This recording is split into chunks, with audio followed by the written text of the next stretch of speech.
I'm Danny Hicks. Welcome to the Not So Secret Agent podcast, where we learn from top real estate agents how they maintain a thriving business, all while living the good life. Hey guys, welcome to the show. I am here with Megan Mitchum from Century 21. Thank you so much for joining me. I really appreciate you coming on the show. Thank you. Thank you for having me. I've been excited to join you. So this is awesome. Yeah, I'm going to jump right into the questions because there is so much I want to get to with you and Mimosa Monday and all those things. And anybody who does not know what that is in for a real treat. Tell me how you got started into real estate.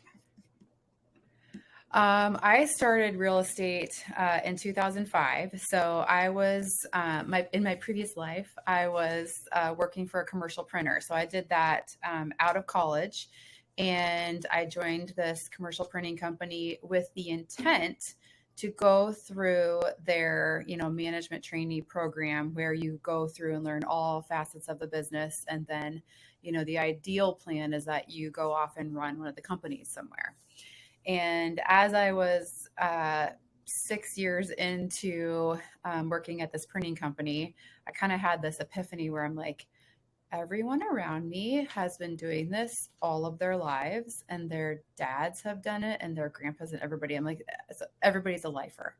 And I think at that moment I was like, I'm not going to be a lifer. I don't want to do this for the rest of my life. I have to go find something else to do, because it was just kind of becoming comfortable. I was working for one salesperson. He had agreed to start paying me commission. So for a couple of years, I was making, if we'd have a good quarter, I'd get a big check at the end of the quarter. And so, much like real estate, you got paid a little bit more for your efforts. And I enjoyed that part of it. So I think one day I just kind of decided I wanted to look for something else. And I had a friend who was also going through the real estate classes, and she kind of convinced me to do it. And I said, okay.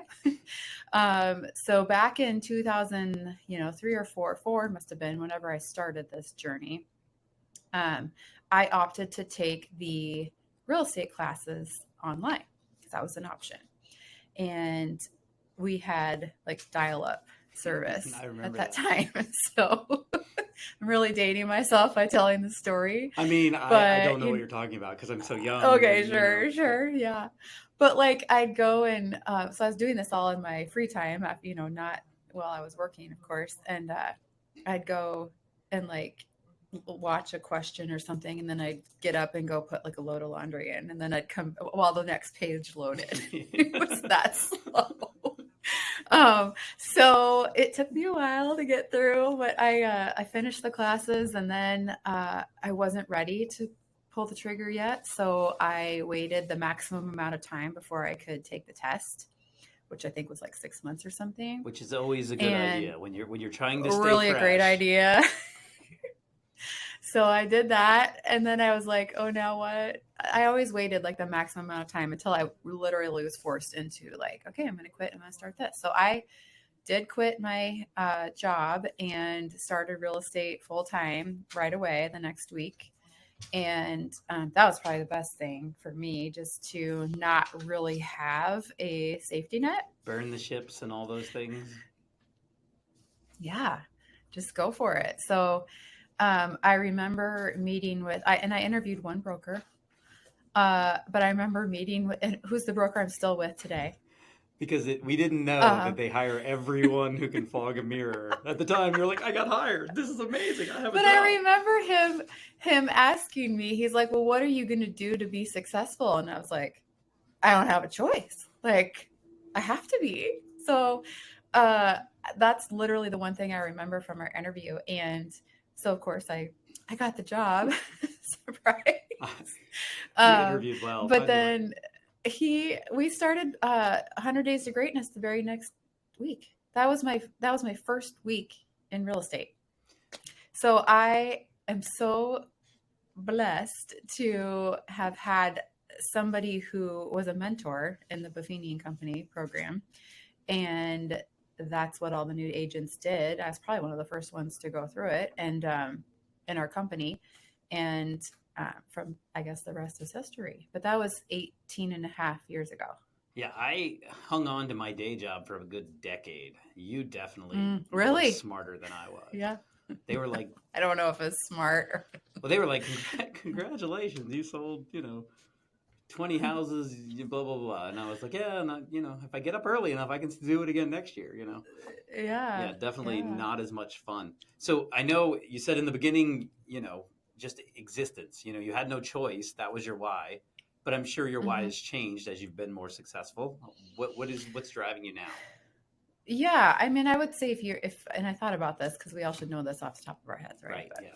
Um, I obviously the family, the kids, all that, but I think for me, what it comes down to is the ability to choose, and Yes. that is probably, it's not monetary things, it's not physical things, it's not. I want to get here or there, or whatever. It's literally, I want to choose, and if I want to do it, I want to do it. Like, I think that's the best way to explain it. That's what drives me. That's huge because that's mine too. Like literally is Okay. like It's probably a fairly popular one. no, but just well, it starts out like I want to pay bills and eat food and Oh, all sure. those good things, and then you definitely run into the more I don't know, not humble, but like I can't think of the word, but basically where they're like a charity. That's why I'm doing it, and I want to give back and all that Sure. stuff. And I think that's great. And we do a lot of nonprofit stuff and that sort of thing. But really, honestly, it's really the ability to do that, right? To decide our schedule, Mm-hmm. to know that we're going to take this time and put it here, and this is our effort. And I think that's really cool. And I think knowing that Mm-hmm. is really cool. And so you pass the Mm-hmm. test. Coach Grace will probably watch this. And Okay. no, I'm just Good. kidding. Um, I love Coach Me Grace. too. So, what does your team look like now? So, when you started, you went to the brokerage and you were a solo agent, I'm Yep. sure, because we all start there. Yeah, solo agent. And then I would say probably maybe 5 years ish into the business, our company kind of had an idea where they would hire somebody, train them, and then maybe four of us would say split that assistant. And so like I started out with having like somebody help me out for 10 hours a week. Sounds like a great idea in theory, but when you're an agent, you may not be the most structured person, and so trying to plan out when you're going to need 10 hours of help is not really ideal. So I did that for a little bit, and then I had a couple different assistants, but I call her the director of client experience now, who's sitting in this room with me, Nicole. She's been with me for 8.5 years, and our relationship is really different. I think it's something that's really hard to create because there are plenty of people who, kind of just try to emulate what we have, and um, it's very rare. So she started out, her and her husband were clients of mine many, many moons ago, and I know that they had moved away, and I knew that they had moved back. And I had thought at the time that she was working in an office above our office. And I'd never run into her or anything, but I think I knew that she was up there. So one day I was sitting in the parking lot and I called her, and we ended up talking for an hour. And I just said, "Hey, would you ever consider, coming to work with me?" And she was like, "Oh my gosh, I just quit my job today and I don't know what I'm going to do." So, yeah, I would consider that. So, our relationship is amazing. I look at her as a business partner. She's just as much, part of the business as she is a friend. And we just really, really work well together. I think I. Uh, I avoid conflict. And she does too. So that might not be the best, in terms of like a marriage. That's usually not the best combination. But we just work really, really well together. And so she's been alongside me for 8.5 years, and then 2021, and she is licensed. So I will say, when I had my first child, she went through and got her license so that she could help and do those things while I was out. And obviously that kind of continued for several years. And then 2021 came along, and we were so busy and so burned out. And we, in the spring, we were both showing every night. She said, I don't want to do this part of the business. I don't like this. And, I'll do it once in a while to help out, but I don't want to go and show like 5 houses to somebody. Mm-hmm. And I said, okay, well, 2021 happened. We were both burned out, and then we decided we needed help. So we hired a buyer's agent in January of 2022, Tom, and he has been on our team now. And we're just trying to navigate team life, I think, because and Nicole and I work so well together. We can just sit across from the desk and say, hey, can you do this? Yep, I got this, whatever. We're good. We're always on the same page.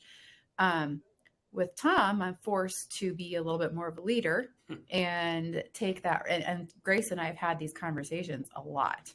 I need to put on that leadership hat and tell him what my expectations are and help. And, that's not my strong suit. So I just kind of like to float along, and what gets done, and I'll stress about it if it's not. So that's been a learning process for me, for sure. But, he's been a great addition to the team too.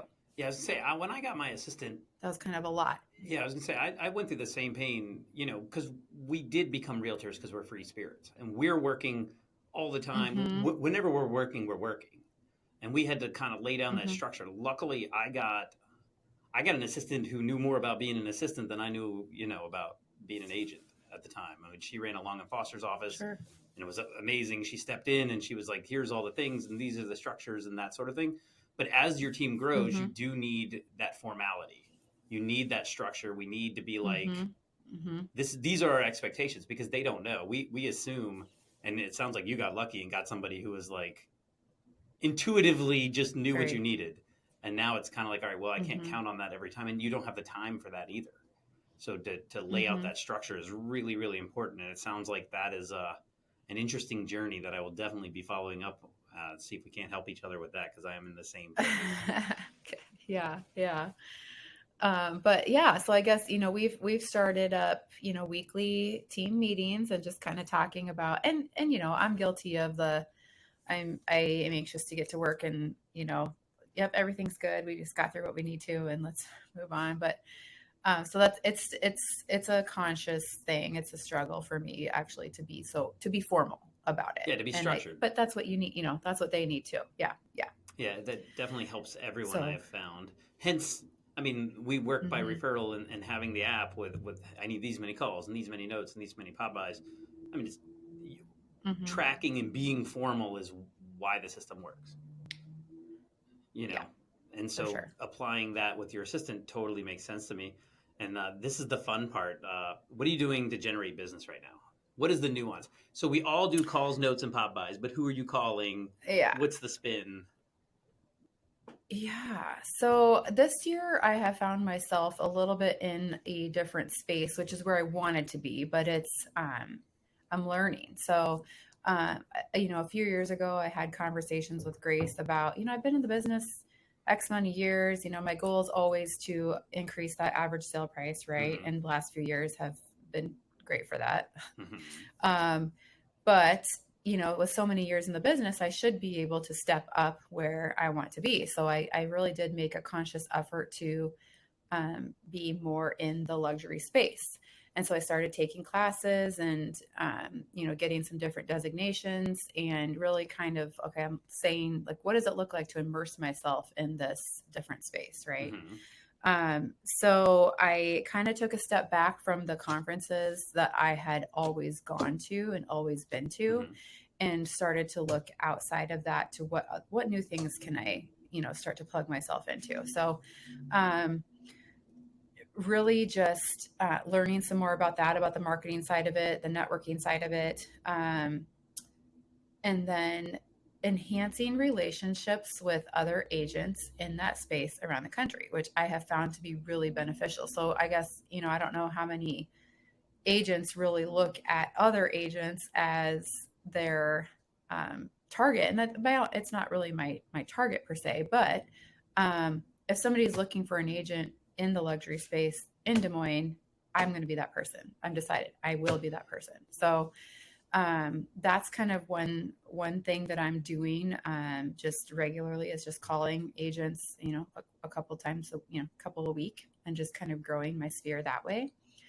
And then really kind of focusing on, with these higher dollar listings, who is the most likely buyer and where am I going to find that person? And really trying to, like right now I've got a lot of listings. And so my challenge is, getting the buyers, which, this market is a little bit different. That's one of the questions on your list too. Like, how are you navigating this different market? And it's rocking everyone's world a little bit, when you're carrying inventory and you're carrying listings and they're sitting for time periods that are way beyond what we've been used to the past 2 years, that can really mess with you. Yeah, I was gonna say, we just had that conversation with my team and I was like, all right, is it that we're overpriced? And so we went through, so every week we go through every single listing we have. Everyone does CMAs on everything we've got coming up and what we are holding and all of that.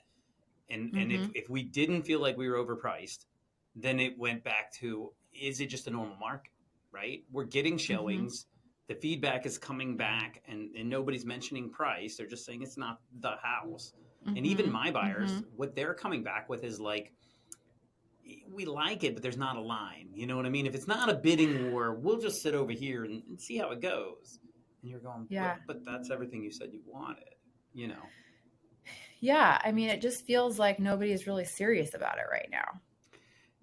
If they're out looking, they're not like really that serious or ready to make a decision, which is really frustrating. It is. So are you familiar with the Ninja Selling Guide?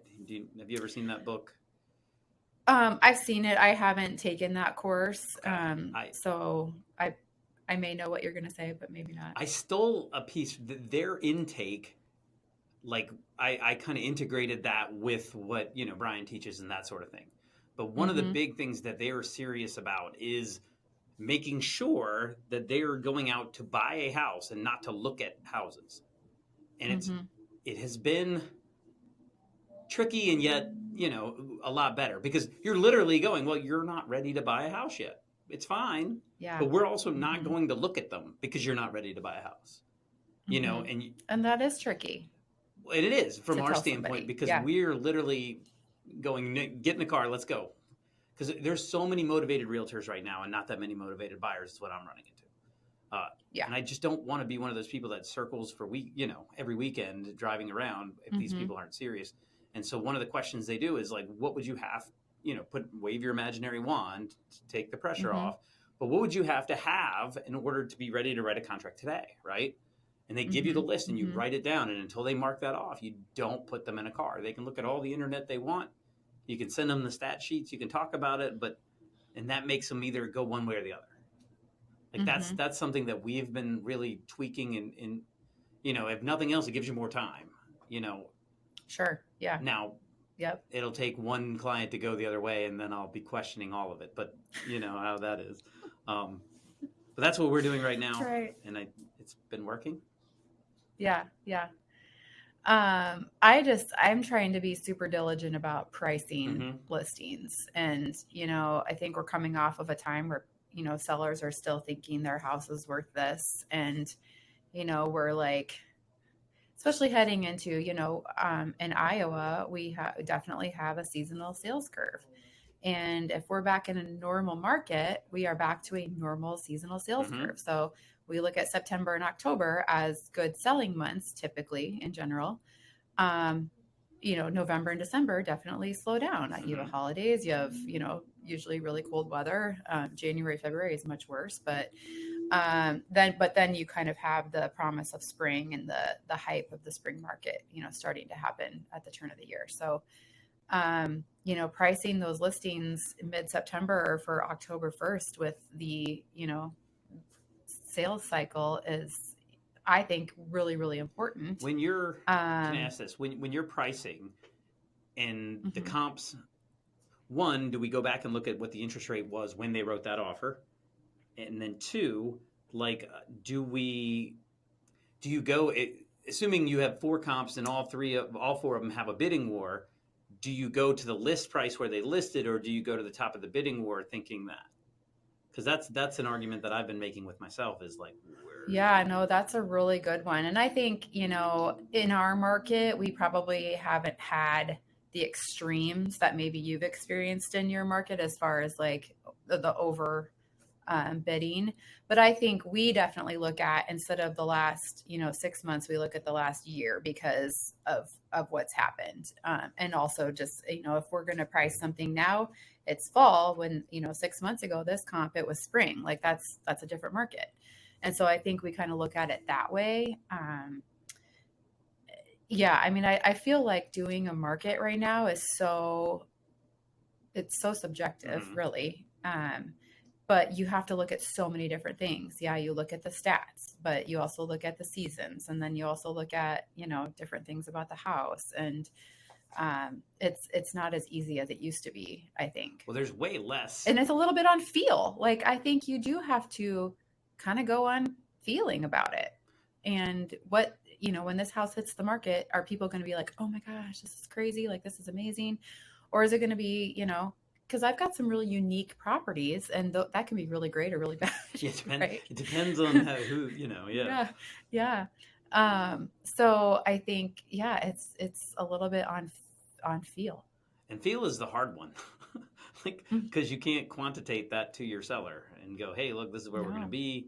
I'm also running into like agents who aren't doing as much volume. Like we had an offer that came in over list, and I didn't have another offer. Like, had they asked me, right, and because it went in 3 days and we put a bidding period on it, because that's what you do, and they kind of handed us some extra money, and we were like, thanks.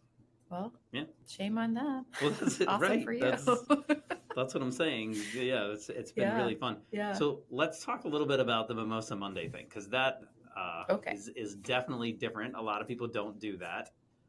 But so tell us about that. Tell us how that started and kind of how it works. Yeah. So Mimosa Monday started 5.5 years ago, out of the sheer, what we were being told was, you got to be on video. You got to be on video. Everybody's got to be on video. If you're not on video, you're not going to make it. Blah, blah, blah, blah, blah, blah. So we're like, well, what can we do that's like different and fun, really? Because if it's not fun, we're not going to do it. So Nicole and I started Mimosa Monday, and the first episode was us sitting there, and literally we're like, okay, we're just gonna say go. We're just gonna go. And this was Facebook Live. So that's when Facebook Live was big and everybody's doing it, and you do it and you kind of watch and you wait for people to pop on, and then people ask questions and you say something and then they answer. And so we literally just got on Facebook Live and talked for, oh my gosh, I think it was like 20 minutes or something like that, about real estate, about what we were doing. We quickly realized that, I think how it happened was Nicole was going to be gone the next week. And so it was just going to be me. And we had decided we're going to do it every Monday, except for if the Monday fell on a holiday. And so I decided, I'll have a guest. So I had one of my friends who was getting her master's in design. And I thought, we'll have Jamie come be a guest. So she was our first guest. And then I was like, this is way better to have it about somebody else instead of us. So that started the whole, like, we got to have a guest. So we did it every single Monday. COVID happened, and then we were like, what do we do? Are we supposed to be in a room with each other are we supposed to be standing with guests? Because we're still doing this Facebook Live. We couldn't really figure out how to do the live Zoom thing. Like, it was weird. So we took a little bit off. Then we came back and we did a bunch of episodes, and then we were up to episode 100, and we thought, what are we going to do for episode 100? So we went skydiving. We did that Facebook Live too. Was it weird holding the laptop? No, I'm just kidding. Yeah, right. And then we kept doing it, and now we're up to episode like almost 180, I think. But we've kind of changed. We've pivoted a little bit. We've decided, okay, these don't need to be 20 minutes long or 15 minutes long. I think 3 or 4 minutes is pretty good. So we started using our videographer and having them edited just to make them a little more snappy, because Facebook Live isn't as, nobody does that anymore. No, that's not a thing, So, really. no, it's not. No. It's not really a thing anymore. But we also we don't feel the pressure to do it every single week either, because we kind of feel like we earned some street cred or all those years of doing it. So we kind of do it when we have something, and we'll put an episode out, and and they're good because we really always, since that first episode, wanted to make it about other people, highlight new businesses, people in the community, local business, of course. And, then it's something where we've got this relationship, and it never was intended to get business. But that's something that's like, well, if you're doing this work and you're putting all this effort into it, it really should be, a way to get business. So just trying to kind of keep those people in the pipeline and engaged, because I'll never forget, somebody after an episode one time said, "Oh, you guys sell real estate? I didn't know that." We're like, "Are you kidding me? Like, we're not even telling people that we sell real estate." You would see the smoke coming out. Kind of we had to refine our process a little bit. Say the headphones are keeping the smoke from coming out of my ears. If I had heard, I know. So Grace I don't even know if she knows that part, but she'd probably kill me if she knew that part. But so we try to kind of now make it a community, and we do, we try to do quarterly networking events, and we'll get 10, 15 people to show up, and it's just 1 or 2 hours to just kind of hang out and say, talk about what's new, and those relationships have been really fun. So yeah, I was gonna say the relationship part we are doing. So I mentioned it off air. We do like kind of We Know Richmond, and Richmond, I don't know if you've come here on the conference, because Brian usually has a conference here, but that's probably very East Coast for you guys. But literally, we're a restaurant town. I mean, that's all we talk about is the new restaurant and what they're having and that sort of thing. And so we've kind of just been highlighting cool things about the city. But one of the things I like is that you're actually engaging with the business owners and kind of them knowing who you are and that you're supporting them and giving them a chance to get people in front of a new audience, I think is really big. And it also just gives you a reason to call. How many times do we call to check in? You know what I mean? Like before they're like, "Okay, buddy," you know what I mean? Yeah. We always interview the owner or the manager or whoever is the best person for that, and they talk with us, and they usually do, we say, "What can we do for each other? Like, how can we help you?" They ask, "How can we help you?" So we always say, you may have an agent, you may have somebody that you work with, which is awesome, great. But if you know of somebody who would be a good fit, because, this is what we do, this is who we are, please keep us in mind. And then it's just, instead of dropping it right there, it's continuing that conversation, whether that's, monthly, quarterly, whatever. We're always kind of refining that process on how we stay engaged with those people, because it is different, right? They don't, necessarily need to get the item of value from us every month because they've got, their sister sells real estate or something. Right. Like, we don't want to. So it is a little bit of a different process, and we do try to, adjust for that as needed. So how are you doing that? So it's different for each person, or do you? We definitely have the people who have kind of fallen off and it's just not part of who they are, sure. Right? You're always going to have that. But we do have our people that are very engaged, and they do come to multiple networking events. So we try to do, a Mimosa Monday networking, like a quarterly thing where we go to one of the person's, one of our gals, has a gift shop. So we did that. One of them has a little restaurant. So we go to the space there and do that. And there's really no agenda to it other than, hey, let's talk about what's working for you. What are some of your struggles? And it's really just kind of side conversations, and they pop in for maybe a mimosa, some fruit or something, but we always have that available. Right. I will say. Yeah. So, and then we invite them to our events too. So, they are a part of our client events. So how many events are you doing now? So we're doing a minimum of 3 client events plus the Mimosa Monday networking events.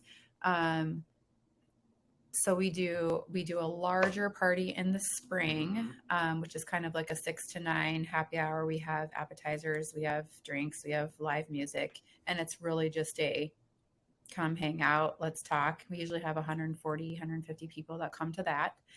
And then in the summertime, we try and do a smaller one that's not RSVP. It's just, hey, we're going to be here, show up. We all have bracelets. It's 2 hours, you know. We've done it at a winery in previous years. And then now we just did it at a brewery. It's outdoor, you know, there's live music, all that kind of stuff. Just fun. Mm-hmm. And then we do a pie party. So a reverse pot pie party for Thanksgiving. So we've done those 2 parties, the big ones, I think like 13, 14 years in a row. Yeah, 140 is a great turnout. That's very good. And I always say, like, it feels like a wedding because by the end of the night, your face hurts. You're trying to make it around to every table to say hi, and you're laughing and talking, and literally those 3 hours feel like a long time because it's, it's kind of draining. I was gonna say the eyes are on you. You're entertaining them and working. But I've always said, like, I like to have parties, and that's kind of my strong suit. So this is the best way for me to get that many people in a room and make an impact, Over the years, I've had a lot of people ask me for, well, how do you do this? How do you do that? How do you get so many people to come to your events? Will you send me your invite so I can copy it and use it? I'm like, no, like, you need to make the event something that's comfortable for you. And I think that's the thing that's really hard is like, don't take what I'm doing and go do that. I do it because that's what I do really well. And I like to do that, but go do what you like to do and make a party out of that or make it a client event or something, so I think that's really important to find something that's easy for you and not going to, some people don't like to be around 140 people. Like that would stress them out. Don't force it, go find something that you want to do. Yeah, something that's authentic. That makes it easy to them. Yeah. For sure. Do you find that you do like reasons to call for your normal calls aside from the parties, or what does that look like? So reasons to call on a regular basis, I would say for my free spirit self, that feels really restrictive and forced. So like usually my calls are, if I'm driving and I happen to think of somebody or something, I will just call them. I'll just in the moment, just do it. And that to me is a little more authentic than like a blanket reason to call for this person. Do you do a certain amount of calls a week, or is that not part of your business plan? It is a part of my business plan, but I do not, it's not a structured lead generation time frame where I'm making calls and then tracking them. It's literally a lot of times just, I will say it on the fly. Okay. And then are you doing pop buys? All the coaches right now are like, we won't tell Grace. I'll edit that out. That's fine. It's fine. Okay. She knows. I'm sure she does. They know everything. They do. For pop buys, we kind of just pick a few times a year, 3, 4, 5 times a year and say, hey, let's do 20, let's do 25. Let's make a list and let's go do this thing. We try to find things that are a little bit different. So we'll look on those calendars that say, like the national days, or this many, what's the month, and take something fun. Like a couple years we did Lazy Moms Day. And everybody's like, what is that? I'm like, oh, it's National Lazy Moms Day. So we did a little bottle of wine and one of those sheet masks and delivered those to the moms on our list. Just to try and do something different. And also, one time I did pop buys, and I thought this was such a great idea. And I bought like 20 sets of s'mores, and I figured out really quickly that you cannot just let them sit in your car because they will melt. So it was good and bad. It like got me to do them really quickly, but you had to do it. Otherwise they were going to melt. You make it seasonal. in the winter, and then you're good, Yes, you know? and then you're good. Yeah. And then they'll be in my car still for like No, that's months. for the But best. no, I think part of it too is just making it manageable. Like we'll just say, hey, let's do 10 or 20 and just go do those and really make it manageable instead of super daunting. You know, we're not going to do 200. Right. So you basically I are like, wouldn't here's do my A pluses. I'm going to go hit those people. And then pretty much, Mhm. you know, aside from the calls, you're predominantly, you know, they're watching your videos and they're staying in touch with the client parties. Do you do Mhm. mailers or anything? The item of value, I'm Mhm. sure you do. Yep, we do the item of value. We do HomeBot, and people Yeah, are people like that. really into They that. like that. People love HomeBot. I just heard it today. Like somebody said, "Oh my gosh, I really love that HomeBot thing," and so that's. I guess I'm surprised by the amount of people who mention it, um, and you know, I look at my, I get it every month, and I pop it open and look at it. You know, so it's like, why wouldn't you? Like, I think the lender that I get it through said it's like 90 some percent open rate. Like people are going to open it. People love like, it. So that's pretty cool. People love Yeah, it. they really do. Yeah. I agree with you on that. But what's been easy with that is, you get the emails that follow up and say, here's all the people who have been active in HomeBot. Like, and here's how many selling activities this person has done. It's a reason to follow up for sure. And a lot of those people you haven't talked to for a long time, right? They're just, which is great. And so it gives you a reason to reach out. And what I'm finding is most of the time, they're just kind of playing around in there. They're like, oh no, I'm not selling. Which you're is still staying in awesome. contact. Yeah. You're asking for the referral. Yeah. Yeah. I find that I have to be structured personally, mainly because I need, like right now, I would probably be melting down at the production we're doing. And I do fairly well and I'm still doing fine, I'm told, compared to other people. But I'm not doing what we were doing. You're always chasing yourself, right? So if I know that I've done the activities, then I'm like, okay, I did what I was supposed to do. We're good. Money in the bank. We're fine. When this thing opens back up, I'm on. I find that that's nice. And I definitely, we do a lot of charity things. Like we're doing donation boxes for a food drive right now. So we'll call everyone who's in our office that's doing a brick and mortar, right? And then they'll say, yep, you can put a box there. And then we call our clients and tell them what the closest box is. So we're adding value type thing. I've found that to be helpful for me. And it's something that I can give my team, because when they go, hey, I don't want to make calls, I'm like, well, here's your reason. Here's your reason. Yeah. And that's one thing that we talk about in our team meetings too, is just like, we help Tom out with like, hey, why don't you call and ask them like this or whatever. So it's good brainstorming too. What you were saying about doing the activities and that it will come is, I feel that way with I feel like the groundwork of the things that, because I would say like we are so busy. Are we closing homes right now? No, not a lot. Are we out showing? No, but we've got a listing pipeline that's super solid. We have relationships that we are enhancing. We have agent relationships that we're enhancing. And we just threw a grand opening party at a lot development. So try to plan a party around some dirt. Like that's fun. That's I mean, it's coming. But it goes along with my reason to, I like to have parties. So,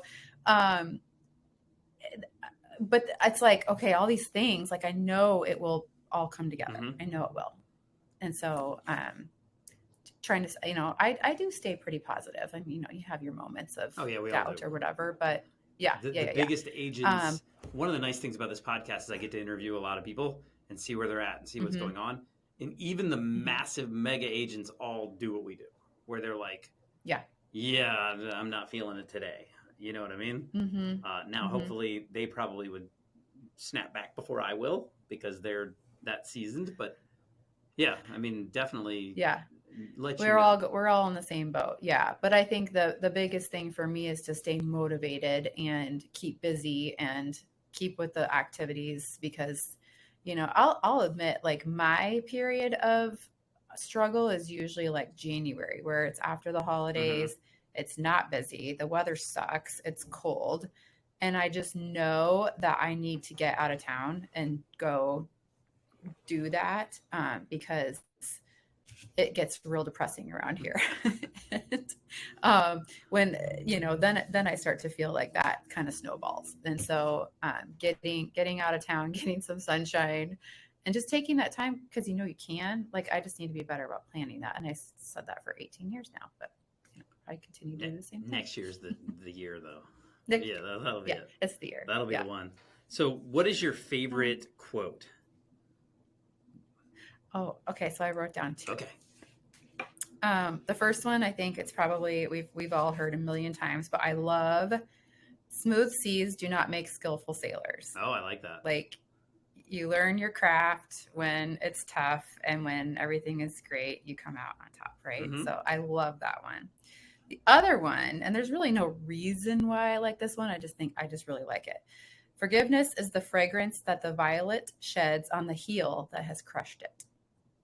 Okay. I love that one. I like it. That's like something you tell somebody right before you whack them or something. Like I like that. I think that's cool. I love that one. So again, no particular, like I wasn't, no particular thing that happened to me that made me identify with that one, but I just really like it. So what's your biggest takeaway from an event? Probably the one that's made the biggest impact on me is when, and you're talking about a Buffini event. Have to be. Probably Any event. Well, because I have done that for so many years, the one that's probably made the biggest impact is when he really stressed, you guys are realtors, real estate, invest in what you know. And that was kind of my, and probably a lot of people at that time, real big push to get serious about investing in real estate. So I think that was probably like 2014 or 15. Mm-hmm. And 16 is when we bought my husband and I purchased our first one. And then we've just kind of, done more since then. So that was probably the most impactful. How many rentals do you have now? We have 10 doors. So 3 duplexes, a couple single family homes, and a couple of vacation rentals. Okay. Yeah, that's definitely... So kind of like, diversified or whatever. Mm-hmm. Right. Yeah, I mean, it's definitely what we know, and it's definitely... Mm-hmm. Yeah, I like the investment side. I do a lot of investment things. And for those of you listening, Richmond, Virginia is the third fastest appreciating city in the country right now. So give me a call. Let's go find you some investment properties. Yeah. It's definitely moving. Yeah, so it's been good. I mean, I think I agree with if you're able to manage them, or the first one at least yourself, because I feel like to have that knowledge and understanding of why you're paying for someone else to manage it, maybe the next one or whatever, like I think you need to have that experience to begin with, because we've learned a ton, Well, you need to know what they're supposed to be doing, that. Right? Mm-hmm. If you've never done it, you don't know. But if you know and you're going to your quarterly, I find... Because I think, it depends. It's like you may think you're hiring a property manager and you're never supposed to get a phone call. Well, that's not the case with everything. Does that happen sometimes? Yes. And it's awesome. But I think you learn also that not all property management companies are the same. And so you have this one, but you may need to go try another one to figure out what works for you. People do what is inspected of them to do, right? So the idea that you're going to hire somebody and forget about it, that shouldn't happen. If that happens, your tenant's going to move out at some point, and you're going to get a rude awakening on condition, or the rents, you're not collecting enough rent, and the water heater goes, and now you don't have the money. So it's definitely something that, it's not as active as selling houses, but it's definitely more active than, a stock, for example, where the company is going to continue to do whatever they're going to do, and you don't affect that at all. Like I find rental property that if you're engaged and involved and at least doing your quarterlies, then you know what's going on, you know where you're at, and then you make your money when you buy them, not when you sell them, right? So that's another big piece for investments. So what would your go ahead. I want to go back to that because Sure. there's one other piece to that, and I'll never forget the conversation that Brian had when he said, you need to pick whether you're investing for appreciation or for cash flow. Mm-hmm. And at the time I was like, well, duh, why can't you have both? And now I know. Well, you can. It just takes longer to get it. You have to pick one and buy for that, and then the other Right. one But just I was kind of like, happens. why can't we just have both? I don't understand that. Yeah, but I definitely understand it now. So Also, yeah. for those people that are getting into investing, TikTok is not where you should get your real estate advice. Your real estate advice. Just throwing No. that out there. You know, if the kid's 14 and he's No. got 42 doors and all that stuff, yeah, that's very rare. Yeah. Very. Yeah.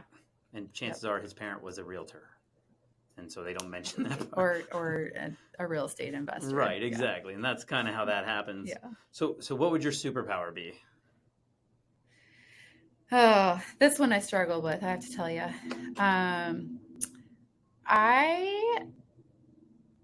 The thing that comes to mind is probably that I am not afraid to make the call or do the thing. Mm-hmm.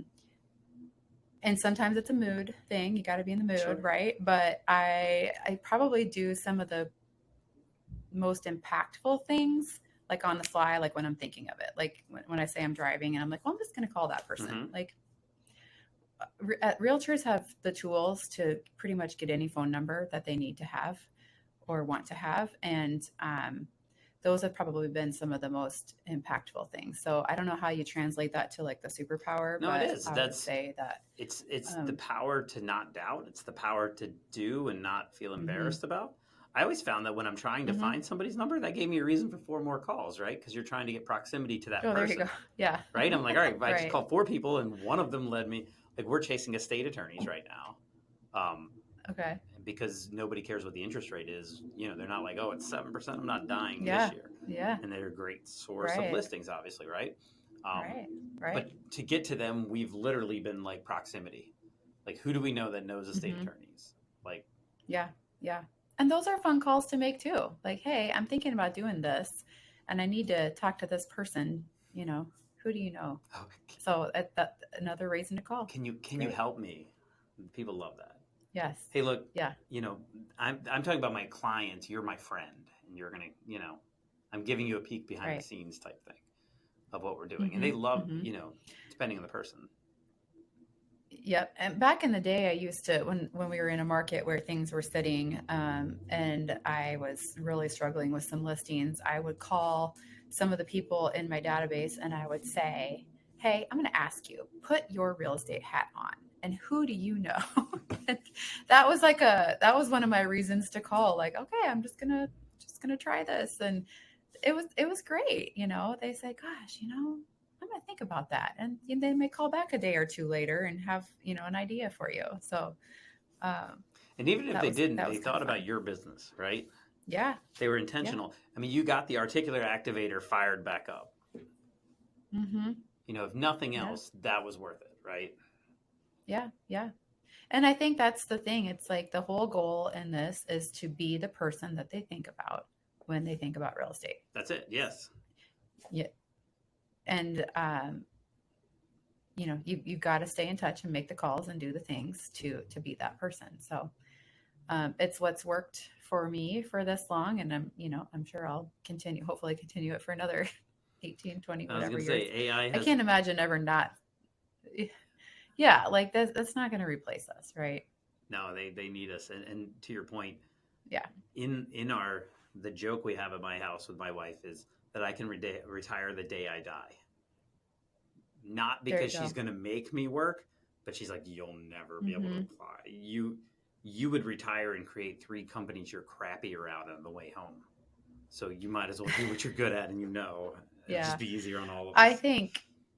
I think I will be involved in real estate, obviously in some facet for the rest of my life. Like I may not be the, 82-year-old out selling, but I think in some way, shape, or form, I hope to still be involved. So Very cool. Well, I know you've got a ton of stuff going on, so I'm going to let you go. But I just wanted to thank you for coming. Tell everybody how they can reach you and, where to send their referrals. Absolutely. For your Des Moines area referrals in Iowa, not Ohio or Idaho. I got a lot of that this last week. In Iowa, you can call me 515-290-8269. You can email me at Megan, Megan, just the regular Megan, at c21sre.com, or my handles on Facebook and Instagram are 515 Realtor. So best places to reach me there, and happy to help you with your referrals. Amazing. Thank you so much for doing this. And we are definitely going to be talking some more. Awesome. Cool. Thanks. Thank you. Thank you for having me. Your mission, should you choose to accept it, is to apply this information to your business immediately. This message will not self-destruct in 5 seconds. Good luck, agents.